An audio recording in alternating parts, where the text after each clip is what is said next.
it's Mariko, aka Gamerwife of GamerWife.com, and welcome back to the channel!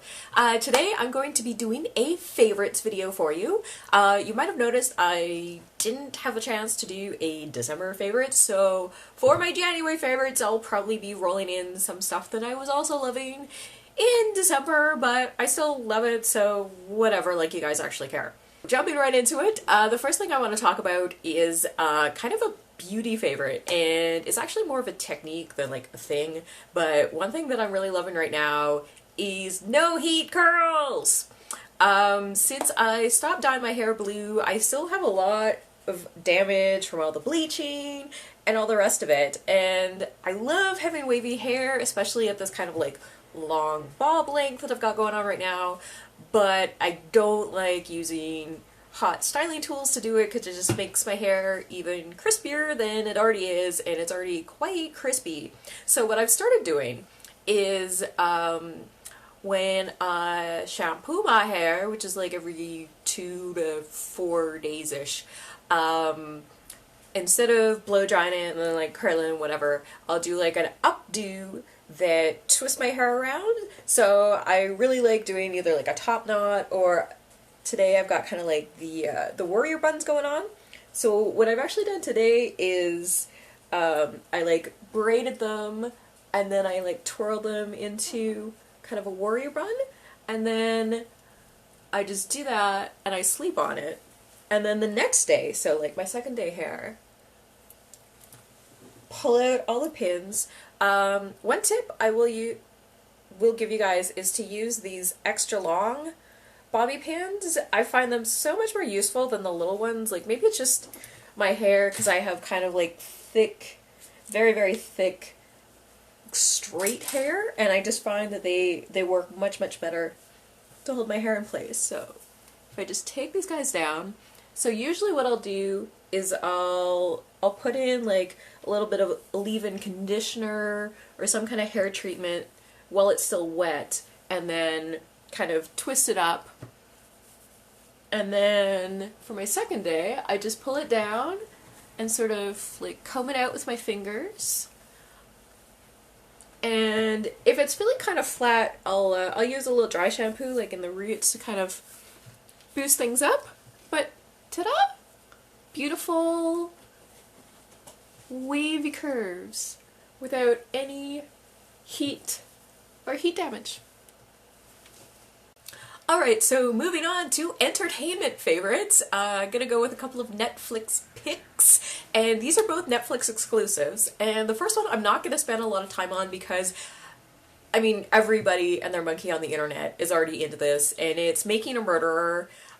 Brilliant documentary, filmed over 10 years. You know, if you've watched it, you know what I'm talking about. If you haven't, probably you don't want to, or you're going to sometime in the near future, so I'm not going to say too much about it, but a friend of mine on social media said it best when he said that it's the show to watch if you want to yell at your television.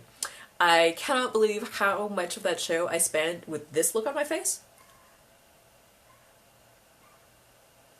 Especially anything dealing with Brendan's lawyer, Len Kaczynski. Ugh. Ooh, that man. But yeah, it's great. Definitely watch it. I mean, a lot of why people are watching it, I think, is to join in on the conversation, because it really does seem like everyone and their monkey has watched it, and is also the kind of show that everyone will have an opinion on. So yeah, check it out, and maybe we can swap theories about what really happened in the comments. The next Netflix show that I wanted to talk about is another Netflix exclusive, and it's called The Last Kingdom. And it's kind of billed as like a real life Game of Thrones sort of thing, although I don't actually think it's that historically accurate. There's a lot of liberties used, but being kind of a medievalist nerd, I did the majority of my English degree in pre-17th century literature. I studied Beowulf in the original Old English. I studied Middle English with all the funky pronunciations, and the letters that don't exist anymore. Fun fact, one of my tattoos is actually a medieval linguistics pun. But yeah, so all that said, I was kind of predisposed to love this show. I mean, there are elements of kind of fantasy to it because it's about a Saxon boy who's brought up by Vikings, who then returns to his Saxon roots, but there's a lot of political machinations a la Game of Thrones, except that there's no fantasy stuff to it. It's just pure historical fiction. And I just love how kind of gritty and real it feels. There's no kind of glossing over things. Everything's kind of like dirty, and you feel kind of damp and cold the whole time that you're watching it. And it's basically about kind of the struggle of the Saxon people to retake Britain from the Danes, as they're called in the show, or, you know, the Vikings. So if you're into like medieval stuff, if you're into fantasy stuff, but you like something that's a little more rooted than like the high fantasy with all the wizards and dragons and stuff, I definitely recommend checking it out. Yeah, I can't really say more than that. I really, really enjoyed it, and I couldn't wait for the next episode, and I cannot wait for the next season. Okay, so next up I have a couple of podcast favorites for you. As you know, I'm addicted to podcasts. And oddly enough, even though I write a blog mostly about video games, I don't listen to a lot of video game podcasts. I don't know, I tend to prefer very professionally produced sorts of podcasts, so I tend towards kind of NPR-like podcasts. But I did find finally a video game podcast that I really, really like, and it's called Shall We Play a Game? And it features two journalists, one of them a video game journalist, and the other one who spent a lot of his career actually as a war correspondent. And I just really love that they have a very intellectual, you know, kind of academic, but not, you know, pretentious or snooty take on video games. And they also spend a lot of time talking to people who you might not think play video games about what their favorite video games are, so other journalists or playwrights or people in domains that you don't necessarily associate with video games, but kind of showing the breadth and depth of players as well as games out there. And I really like that they kind of really evenly split their focus between kind of high-profile indie titles and the big AAA stuff that's out. Okay, sure, they did spend 4 episodes talking about Fallout 4, and yet neither of them have played Witcher 3, but, you know, whatever, different strokes, different folks. But they did go back and play The Witcher and did an episode on that, and it was pretty cool. So if you're into kind of slightly more high-minded discussions of video games, definitely check out Shall We Play a Game? So the next podcast I want to talk about is about food, and it's called Gastropod, and it's a bit of a newer discovery for me, but I found it through, I think it was 99% Invisible.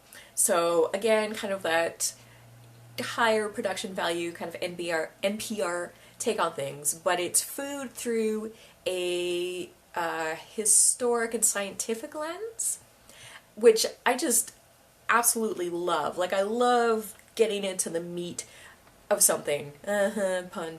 But as you probably know, Rick and I are kind of amateur foodies, and I just love finding out more about how food is produced, why we eat certain things, why we eat certain things the way we eat them. So I'm really loving digging into the show, and I always love finding new podcasts, especially ones that have been around for a while, because it means I can really dig into the archives and just like totally fall in love with everything, because I spend so much of my time listening to podcasts, so having more stuff to catch up on and fill my days with is always super exciting for me. So my very last favorite for January 2016 is a mobile title, and it's called Pocket Mortys. And as you probably were able to put together from the title, if you're familiar with either of these franchises, is that it is basically Pokemon, but Rick and Morty themed. So you and are Rick and Morty, and you have a collection of Mortys that you collect, like Pokemon, and there's different variations of Mortys, and basically it's exactly like Pokemon, only with battling Mortys and interdimensional Ricks, and it's just, I mean, if you like Pokemon and you like Rick and Morty, you'll like this game. That's all I need to say about it. Like, it sells itself. Either you're into that or you're not, and that's fine, but I'm having a lot of fun with it. It is a real energy suck. I tend to play it with my phone plugged in because it does really, really drain my battery very fast. But it's a fun little game. You know, I'll just go in, do a few battles, you know, try and level up my Mortys, and yeah. I can't really explain it beyond that because there really isn't much more to it than that. But again, if you like Rick and Morty and you like Pokemon, check out Pocket Mortys. It's available on iOS and Android. Alright, that's everything I've been loving for the month of January. Thank you so much for watching this video. If you did enjoy it, please consider giving it a thumbs up. That really, really does help me. Consider subscribing to the channel as well. And as always, you can find me on the blog at gamerwife.com. Alright, I'll talk to you again soon, sweeties. Bye.